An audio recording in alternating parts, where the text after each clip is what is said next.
stop using oils and butters on your natural hair. All they do is make your hair dry, fall out, and they cause tons of breakage, right? Oils and butters are bad for your hair, and I'm going to tell you why.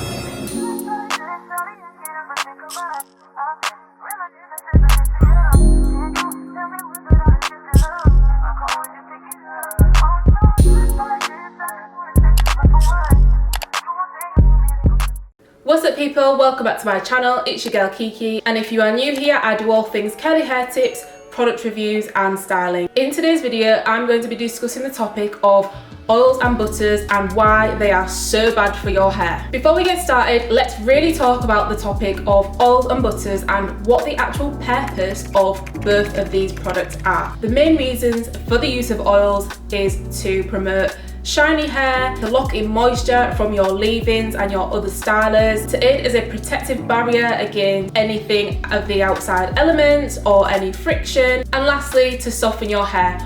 Oils really do have some great benefits for natural hair, and if you're using oils on your scalp, it's normally for the reason that we are trying to grow our hair, to stimulate our hair follicles, or give it some anti-inflammatory properties that could maybe help with dandruff and some other scalp issues. As well as that, the purpose of using butters is to moisturize hair, to soften it, to protect the hair against any friction, to aid in detangling and to prevent frizz. So why are we not supposed to use them? This has been a little bit of a taboo issue amongst a lot of the natural hair community, as we see a lot of information regarding whether we should use butters and oils, whether we shouldn't use butters and oils, what we can do, what we can't do, and honestly it's really confusing. And if you are someone who does currently use butters and oils and you get told that you're not meant to use them, what are you supposed to do? So the whole reason behind this topic is the fact that two founders of Black Girls Curls have recommended against using raw butters and oils.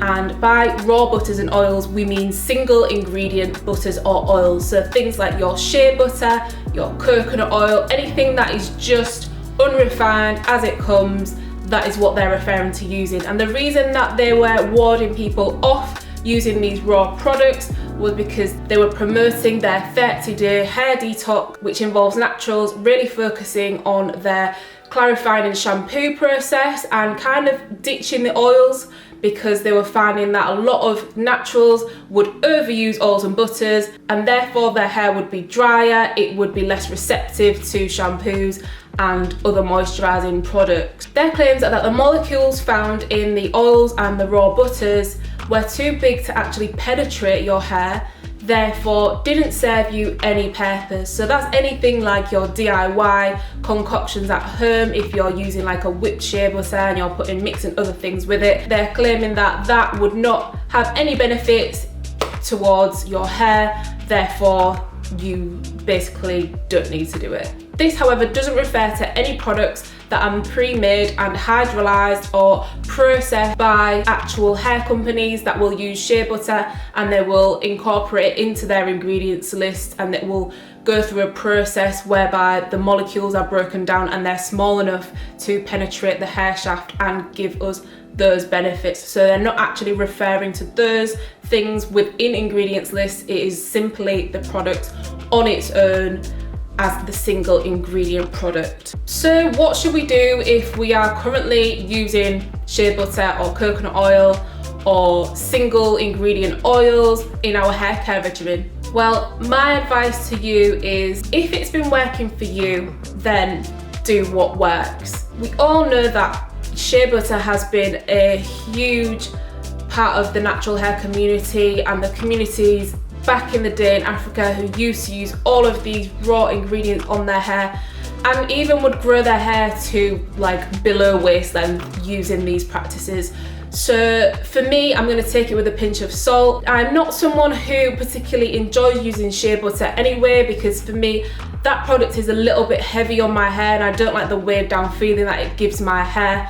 It doesn't allow me to wear like a nice wash and go style with volume. It's a little bit too weighed down, but I do like shea butter as an ingredient within other products.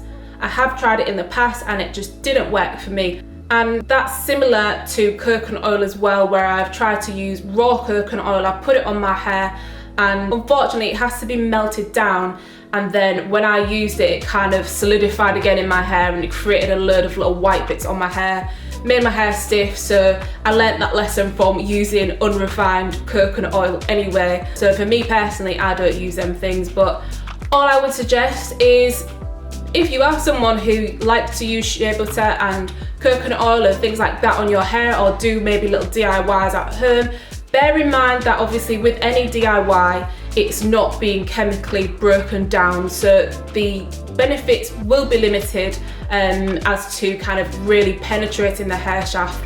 But if it's just like a topical thing where you're using it to detangle and you're looking for those kind of benefits with like shine or softness, then I don't see the problem with it, as long as you are making sure that you get rid of those products at the end of the week with a good shampoo regimen and clarifying regimen, and your hair is not suffering dryness as a result of it, then I don't see any reason as to why we should stop using oils and butters on our hair. Hope you've enjoyed this video. Drop your comments on this topic and let me know what you think, and I will see you in the next one.